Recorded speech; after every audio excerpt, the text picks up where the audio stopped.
ஹல்லேலூயா. ஆண்டவருடைய நாமம் மகிமைப்படுவதாக. எங்கள் அன்பின் பரலோக பிதாவே, இந்த வேளையிலும் இந்த வேத வாசிப்பு நிகழ்ச்சி எங்களுக்கு ஆசை தரும்படிக்காக நாங்களும் நோக்கி பார்க்கிறோம். ஆண்டவர் நீர் கிருபையாக இறங்கி கர்த்தர் இதை ஆசீர்வதித்து தாரும். உடைய கிருபை இருக்கட்டும் ஆண்டவரே. தொடர்ந்து பரிசுத்த ஆவியானவர் நீர் கிருபையாக வழிநடத்தும்படி உம்மை நோக்கி பார்க்கிறோம்.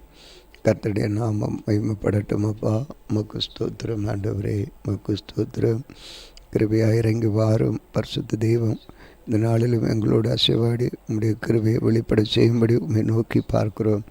நன்றி கர்த்தாவே, நன்றி. இயேசு கிறிஸ்துவின் நாமத்தில் வேண்டிக் கொள்கிறோம் பிதாவே, ஆமென். அன்பு நேயர்களே, இந்த நாளிலும் இந்த வேதவாசிப்பு நிகழ்ச்சிக்கு உங்களை அழைப்பதிலே மிக்க மகிழ்ச்சி அடைகிறோம். நீங்கள் இந்த வேதவாசிப்பு நிகழ்ச்சியை தொடர்ந்து நீங்கள் இதிலே பற்றி கொள்வீர்களே. ஆனால் இந்த வேதவாசிப்பிலே நீங்கள் ஒரு வருடத்திலே நீங்கள் வேதத்தை ஒரு முறை வாசித்து முடிப்பீர்கள். எத்தனை முறை நீங்கள் இந்த வேதத்தை நீங்கள் வாசிக்கிறீர்களோ அத்தனை முறை நீங்கள் வேதத்தை வாசிக்கிறதாக நீங்கள் கருதி கொள்ளலாம். இது என்னுடைய வாழ்க்கையிலே மிகவும் பயனுள்ளதாக இருக்கிறது. நேரடியாக இப்பொழுது நான் ஒரு போதகர்தான், ஆனாலும் இதை சொல்லுகிறேன். நான் இதிலிருந்து எடுத்து தான் நான் உங்களுக்கு கர்த்தர் இதை செய்தார், எடுத்தார் என்றெல்லாம் அற்புத வார்த்தைகளை நான் பேசுகிறோம். ஆனால் அது எனக்கு எவ்வளோ பயனுள்ளதாக இருக்கிறது பாருங்கள். ஆகவே தான் நேரடியாகவே உங்களுக்கே இந்த தேனிலும் தெளிதேனிலும் மதுரமுள்ள வார்த்தைகள் உங்களுக்கு காதுகளிலே எட்டும். அது நீங்கள் அதை கவனிக்கும் பொழுது இன்னும் அதிகமான ஒரு நம்பிக்கை உண்டாகும். ஆகவே இந்த நிகழ்ச்சிகளை நீங்கள் தொடர்ந்து இந்த வேத வாசிப்பை அலட்சியம் பண்ணாதபடி இது உங்களுக்கு பயனுள்ளது. ஏனென்றால் சில வேளை எப்பொழுதும் வேதம் கையில் இராது, ஆனால் செல்லு கையில் இருக்கும்.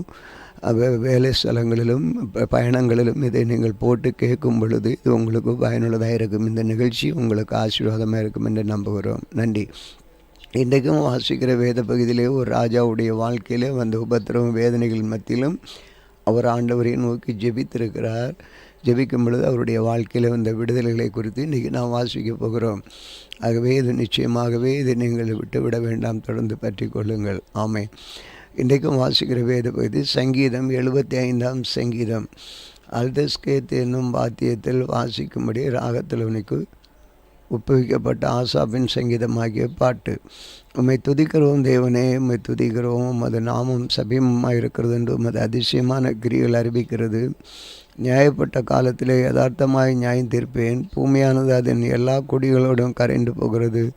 அதன் தூண்களை நான் நிலைநிறுத்துகிறேன். வீம்புக்காரரை நோக்கி வீம்பு பேசாதீங்கள் என்றும் துன்மார்க்கரை நோக்கி கொம்பு உயர்த்தாதிருங்கள் என்றும் சொன்னேன்.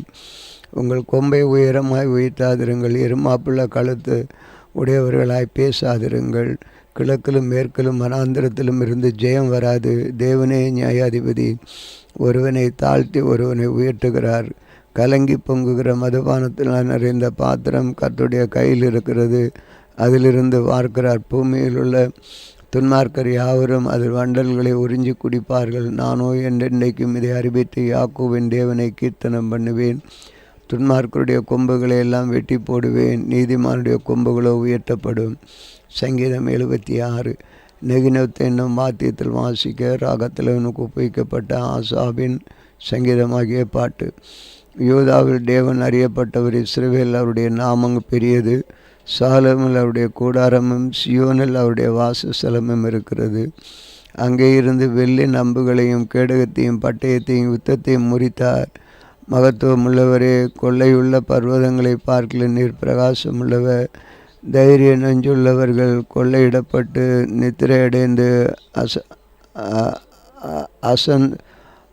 அசர்ந்தார்கள். வல்லமையுள்ள எல்லா மனுஷனுடைய கைகளும் அவர்களுக்கு உதவாமற் போயிட்டு. யாக்கோபின் தேவனே, உம்முடைய கண்டிதத்தினால் ரதங்களும் குதிரைகளும் உறங்கி விழுந்தது. நீரே பயங்கரமான உமது கோபம் முழும் பொழுது உமக்கு முன்பாக நிற்பவன் யார்? நியாயம் விசாரிக்கவும் பூமியிலே சிறுமைப்பட்டவர்கள் யாவரையும் ரட்சிக்கவும் தேவரீர் எழுந்திருந்த பொழுது வானத்திலிருந்து நியாய தீர்ப்பு கேட்க பண்ணினீர். பூமி பயந்து அமர்ந்தது. மனுஷுடைய கோபம் அது மகிமை விளங்க பண்ணும். மிஞ்சும் கோபத்தை நீர் அடக்குவே. பொருத்தனை பண்ணி அதை உங்கள் தேவனாகிய கர்த்தருக்கு நிறைவேற்றுங்கள். அவரை சூழ்ந்திருக்கிற அனைவரும் பயங்கரமானவருக்கு காணிக்கைகளை கொண்டு வர கடவர்கள். பிரபுக்களின் ஆவியை அடக்குவார். பூமியிலே ராஜாக்களுக்கு அவர் பயங்கரமானவர். சங்கீதம் 77 ஏது தூண் என்ற ராகத்தில் எனக்கு ஒப்புவிக்கப்பட்ட ஆசாபின் சங்கீதம். நான் தேவனை நோக்கி என் சத்தத்தை உயர்த்தி கெஞ்சினேன், என் சத்தத்தை தேவனிடத்தில் உயர்த்தினேன், அவர் எனக்கு செவி கொடுத்தார். என் ஆபத்து நாள் ஆண்டவரை தேடினேன், இரவிலும் என் கை தளராமல் விரிக்கப்பட்டிருந்தது. என் ஆத்துமா ஆறுதலடையாமற் போயிட்டு, நான் தேவனை நினைக்கும் பொழுது அலறினேன். நான் தியானிக்கும் போது என் ஆவி தொய்ந்து போயிட்டு, நான் தூங்காதபடி என் கண்ணிமைகளை பிடித்திருக்கிறீர். நான் பேச மாட்டாதபடிக்கு சஞ்சலப்படுகிறேன். பூர்வ நாட்களையும் ஆதிகாலத்து வருஷங்களையும் சிந்திக்கிறேன். ராக்காலத்தில் என் சங்கீதத்தை நான் நினைத்து என் இதயத்தோடு சம்பாஷித்துக் கொள்கிறேன். என் ஆவி ஆராய்ச்சி செய்தது, ஆண்டவர் நித்திய காலமாய் தள்ளிவிடுவாரோ, இனி ஒருபோதும் தடை செய்யாதிருப்பாரோ, அவருடைய கிருபை முற்றிலும் அற்று போயிட்டோ, வாக்கு தத்துவமானது தலைமுறை தலைமுறைக்கு ஒளிந்து போயிட்டோ, தேவன் இறக்க செய்வார். மறந்தாரோ, கோபத்தினாலே தமது உருக்கமான இறுக்கங்களை அடைத்து கொண்டாரோ என்றேன். அப்பொழுது நான் இது என் பலவீனமானால் உன்னதமானுடைய வலது கரத்துள்ள வருஷங்களை நினைவு கூறுவேன். கர்த்தருடைய செயல்களை நினைவு கூறுவேன். உம்முடைய பூர்வ காலத்து அதிசயங்களை நினைவு கூறுவேன். உம்முடைய கிரியைகளை எல்லாம் தியானித்து உம்முடைய செயல்களெல்லாம் யோசிப்பேன் என்றேன். தேவனே, உமது வழி பரிசுத்த ஸ்தலத்தில் உள்ளது. நம்முடைய தேவனாய் போல பெரிய தேவன் யார்? அதிசயங்களை செய்கிற தேவன் நீரே. ஜனங்களுக்குள்ளே உம்முடைய வல்லமை விளங்க பண்ணினீர்.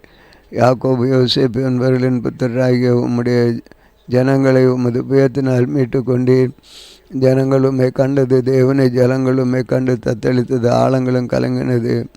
மேகங்கள் ஜனங்களை பொழிகிறது, ஆகாய மண்டலங்கள் முழக்கமிட்டது, உம்முடைய அம்புகளும் தெரிவுண்டு பறந்தது. உம்முடைய குமரலின் சத்தம் சுழல் காற்றில் முழங்கினது. மின்னல்கள் பூச்சக்கரத்தை பிரகாசிப்பித்தது, பூமி குலுங்கி அதிர்ந்தது. உமது வழி கடலிலும் உமது பாதைகள் திறன தண்ணீர்களிலும் இருந்தது. உமது காலடிகள் தெரியப்படாமற் போயிட்டு, மோசே ஆரோன் என்பவர்களின் கையால் உமது ஜனங்களை ஒரு ஆட்டு மந்தியை போல வழி நடத்தினேர். வாசிக்க வேண்டிய வேத பகுதி வாசித்தோம். ஜெபிப்போம். அன்பின் ஆண்டவரே, உமக்கு மகிமை உண்டாகட்டும். இந்த வேத பகுதியின் மூலமாக நேரிடப்பட்டதுக்காக நன்றி. தொடர்ந்து ஆசீர்வதியும். இயேசு கிறிஸ்துவின் நாமத்தில் வேண்டிக் கொள்கிறோம் பிதாவே, ஆமென். இந்த நாளிலும் எங்களுக்கு விரோதமாய் கிரியை செய்கிற சகல அந்த வரவல்லமையின் ஆவிகளையும் இயேசு கிறிஸ்துவின் நாமத்தில் கடிந்து கட்டுகிறோம். ஆமென், ஆமென்.